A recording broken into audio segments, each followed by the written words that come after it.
Mukyala Juliana Kanyomozi yeewuunyisizza ensi era yawadde bannayuganda bonna ffenna okutwaliza awamu surprise ey'amaanyi okubeera nti mu kaseera ako obudde bwabadde bwa kiro n'ata ebifaananyi oba n'ata ekifaananyi kimu ng'amaze okubeera nga azaala omwana omulenzi.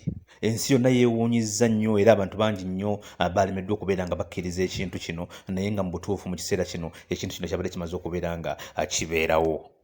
Mpozzi ate mu kiseera kye kimu era olunaku olwaleero tusobodde okubeera nga tufunayo ekifaananyi kya Juliana kimu ng'ali lubuto. Omukyala ono abadde kwegamba yakuumye ebyama ekitabangawo, awadde abakyala bangi nnyo ekyokulabirako okubeera nti bw'oba oli lubuto si kirungi ate kubeera nga weejaajama ku social media mu mbeera eno eya bulijjo abantu gy'abaddewo mu nsi nga bwejaajame singa abeera afunye olubuto nga bagenda ku zi photoshoot. Ono omukyala tabikoze ebintu ebyo byonna, ayinza okuba yabikoze naye nga yabyeterekera nga ye, era kye tukakasa nti omukyala ono nti mu maaso awo ajja kubeera ng'ate ata ebifaananyi ebirala eby'enjawulo.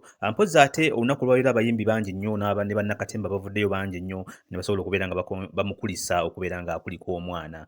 Tujja kusandika ne mukyala Irene Namubiru yavuddeyo n'agamba nti beautiful mama, handsome son, congratulations my dear sister Juliana Kanyomozi. Mukyala Irene yavuddeyo bambi n'abeera naye nga akulisa munne okubeera nga yazadde omwana mu kaseera abantu abasinga obungi wabadde nga tebamusuubira. Mpozzi era n'abantu abalala bangi nnyo omuli bannakatemba, abayimbi, mpozzi ate n'abalala abantu ab'enjawulo abaagala obwagazi mukyala Juliana mu mbeera y'okubeera nti bamuwagira olwa music we gwakuba ow'enjawulo. Yabambi Irene mu mbeera yonna gye bayiseemu yasobodde okubeera ng'ate avaayo n'akulisa munne okubeera nga yazadde omwana omulenzi. Mpozzi ne Miss Uganda omukyala Oliver Nakakandi naye yavuddeyo n'agamba nti it's a boy, congratulations Juliana Kanyomozi, bambi naye n'amukulisa. Ate mpozzi era ne mukulu Eddie Kenzo Musuuza yavuddeyo n'agamba nti what a surprise, congratulations my sister, I'm so happy for you Juliana Kanyomozi bannange, this is the greatest news in 2020. Ate wamu mpozzi ne mwana muwala Diana Nabatanzi yavuddeyo n'agamba congratulations Juliana Kanyomozi, wow indeed God answers prayers, mukama mulungi bannange. Juliana Kanyomozi mwennyini eno ye post gye yafulumizza ekiro kya jjo ng'agamba abantu nti it's a boy, ensi n'egwa eddalu, buli omu n'atandika okubeera ng'apostinga.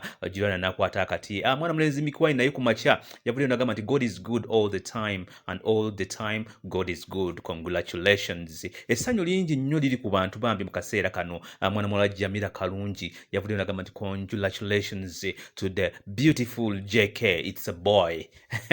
Bambi ne mwana muwala Jamila naye teyamukoze eki teyamulekeredde. Ate mpozzi waliwo ayinayitwe Eunice yavuddeyo n'agamba nti shame upon us who said Juliana Kanyomozi. Sooka owulize bulungi.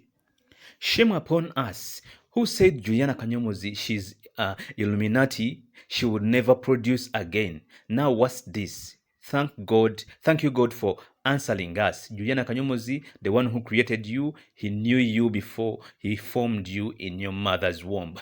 Ono mwana mwala yavuddeyo n'abagamba nti mwenna abagambanga ne musala ebigambo nti Juliana Kanyomozi simanya ali mu Illuminati era simanya maama awunya taata, ne bagamba nti munnange mu kaseera kano mwenna abagambanga nti Juliana simanya yasaddaaka omwana, simanya yakola atya mu Illuminati. Kugamba ebigambo byali bingi nnyo bambi oluvannyuma lw'omukyalo n'okubeera nga yafiirwa omwana, abantu ne basala ebigambo tajja kuddamu kuzaala kubanga Illuminati ekyo kyemwagaliza. Bambi yasobodde okubeera ng'akubawo omwana omulenzi era mwaswadde nnyo. Mpozzi ate era mu nsi nga yomumanyi tebulayo musiiwuufu ku mbaga yonna. Mwana mulenzi ono tunategeera wa gye yavudde okubeera ng'ayogera ekigambo ekifaananako bwe kiti. Olw'ensonga nti omwana mulenzi ono yavuddeyo n'ateeka ku posti ya Juliana Kanyomozi yennyini n'ateekako ekigambo oba komenti egamba nti singa n'onaafa. Ekigambo kino kishookinze nnyo bannayuganda, kwegamba bangi nnyo bapositinze nga beemulugunya nga beebuuza omuvubuka ono afaanana bw'ati, simanya yitawo dada Sylvester ayinza atya okwogera ekigambo ekifaanana bwe kiti mu kiseera Juliana Kanyomozi we yeetaagira okubeera nga alaba message za ssanyu zokka, kubeera nga tumukulisa okubeera nga yazadde omwana. Bambi ffenna ebizibu byamugwako twakola ki? Twabiraba. Naye mwana mulenzi ono yavuddeyo n'akubawo ekigambo ekisinga ddala okubeera ekibi mu nsi. Anyway, abantu bwe bati mu nsi bakola ki? Babeeramu. So tubeere wamu ne Juliana bambi tumuyozeeyoze, tumwagalizeeyo okubeera nga tumuweze essaala ezisabira omwana we bambi asobole okubeera ng'awangaala, afune essanyu eryo ly'olubeerera ye nga maama era akuze ne ku mwana we. Congratulations Juliana Kanyomozi, tuddamu okukuyozaayoza ate munnange tujja kubeera nga tubatuusako updates ez'enjawulo kubanga bangi nnyo batandise okubeera nga banonooza ani taata w'omwana wa Juliana, naye kijja kuggwa.